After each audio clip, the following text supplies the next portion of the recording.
In this video, I'll be sharing with you a requested tutorial on how to cut this stylish cowl neck dress with asymmetric hemline and also a flounce by the side.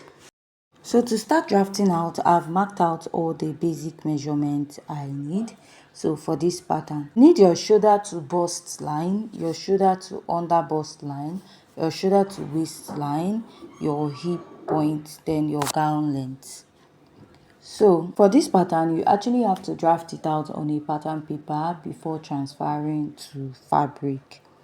Now you're going to mark your shoulder measurement divided by 2, then you come down by 1 inch at this point. After that, you'll be marking out a basic neckline, 3 inches, then you connect from your shoulder slope to that neckline. The next step is to find your chest line or your armhole line, which is your bust circumference divided by 6 plus 1.5 inches. Whatever you have, you draw out a straight line there. Now, you're going to place your tape and you're going to mark your shoulder measurement divided by 2, then connect it to the upper part. After marking that, you're going to place your tape, divide what you have into 2 and mark.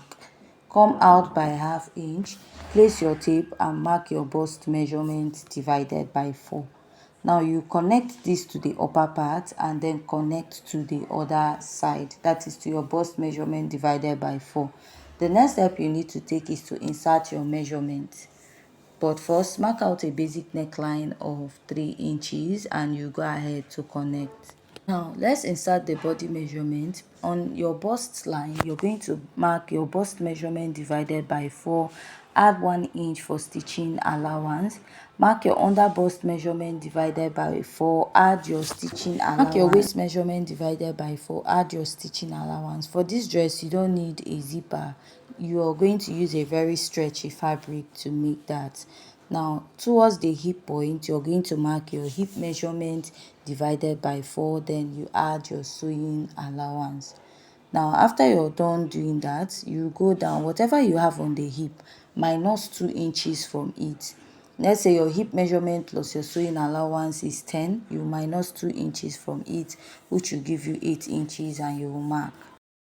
So you want to place your ruler, then connect from the bust to the under bust to the waist and from the waist to the hip point. Then after connecting from the waist to the hip point, you're now going to connect all the way to that 2 inches you minus from the hem line. So after this, you're going to go ahead to cut this out. You're going to trim out the sides, and after that, we are going to alter this pattern. Now let's alter the neckline. So I'll come in by 1.5 inches from here and I'll connect it. After connecting that part, I will go ahead to cut it out.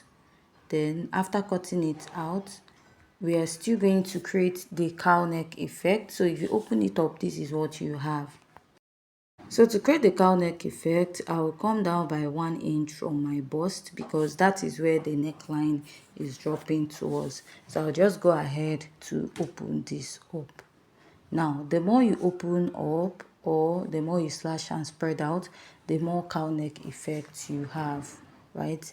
So I'm going to place another pattern paper on this. So let's say that you don't want to cut this whole dress with a pattern paper. What you have to do is to mark your shoulder to waist. Then you create the cowl neck effect at the upper part. Then place your shoulder to waist back to your fabric and then cut the rest of the pattern. That is if you don't want to cut entire dress on a. Since this is an illustration video or guide, I will be cutting this directly on the pattern paper. So you have to pin this down. I'm pinning from the under bust area all the way up. Then I'll cut out this neckline. So what I'll do is just to go ahead to readjust this part to meet the edge of the pattern paper, and I'll go ahead to pin it. So just like I said, if you don't want to cut probably the whole dress on a pattern paper, just cut from your shoulder to waistline, then create your cowl neck, then place the pattern paper on your fabric, then cut out the lower part of your dress. So you see me connecting from the neckline all the way towards this part. This is to create that cowl neck effect. So when you get here, Note where your shoulder started, then you're going to connect from this part all the way to the sides of your dress as you see me cutting out. Then you're going to trace out this side now. Now this is how the upper part of your dress will now look like. You now add like an extension for the back to make it a backless dress. So I'll cut this out. I'll still replace it later. I just want to open up this pattern and then place it so that you will see how this part will look like. So what I'll do is to go ahead to pin this down. I'll go ahead to pin it just to show you. So this is how the upper part will be. Now you're going to attach an extension to the upper part this way. So when you tie it, you now have this cowl neck effect at the neckline of your dress, right? So after this, we are going to alter the lower part of this dress to give you that asymmetric hemline that we have. So before doing that, I'll just add this to show you. You have to like cut out an extension and add towards the shoulder. You will now tie it at the back of your dress. So for the hemline of this dress, you have to like pick where you want the high-low effect or the asymmetric effect to start. You can come down like 3, 4 or 5 inches after your hip point. Then you now connect it this way. After connecting, you now go ahead to cut it out. So I'll still be using the same pattern I used for the cutting the front is what I'll use to cut out the back. So this is what the hemline will be looking like. Now I will fold this. Now to cut the back pattern, just like I said, I'll use the same pattern to cut the front and the back because of the asymmetric design. So what I'll do is, remember the upper part which I chopped out, I removed before, I'll just replace it and I will go ahead to pin it or join it together with my cello tape. After joining, so for the back, is going to start from the chest line. So all you have to do is cut from your chest line or armhole line. That is another name for it. So this is what you have for the back pattern. Now let's cut the flounce at the lower part.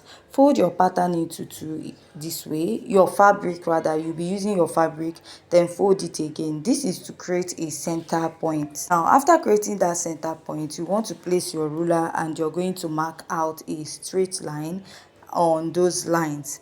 Now you're going to determine the size of your flounce, but first you're going to start by marking 1 inch round. This 1 inch will be serving as a starting point. So after marking this, you now start marking the length of the flounce you want. Let's say for that flounce on that dress could be 5 to 6 inches. So because of the tutorial purpose, I'll be using 5. So what you do now is connect. Then after connecting, you mark your actual flounce length, whether 2.5, 5 inches. Then you'll be taking it all the way round. You'll be marking this all the way round, creating like a circle. And you'll be cutting out this circle later. After you're done marking to a desired length, know that when you join your front and your back, you will join this flounce all the way from the front to the back and towards the hip. So you want to cut something that is enough. So after marking and you get to your desired length that you feel that is enough for it, what you do is you're going to join your lines, then you cut it out. You cut it out. After cutting it out, you'll be attaching this to your dress. So as you can see, I'm cutting this out. I'll just cut out the excess parts that I don't need and cut out the rest of the flounce. After cutting this, you attach it round the asymmetric sides. You can even create pleats on it.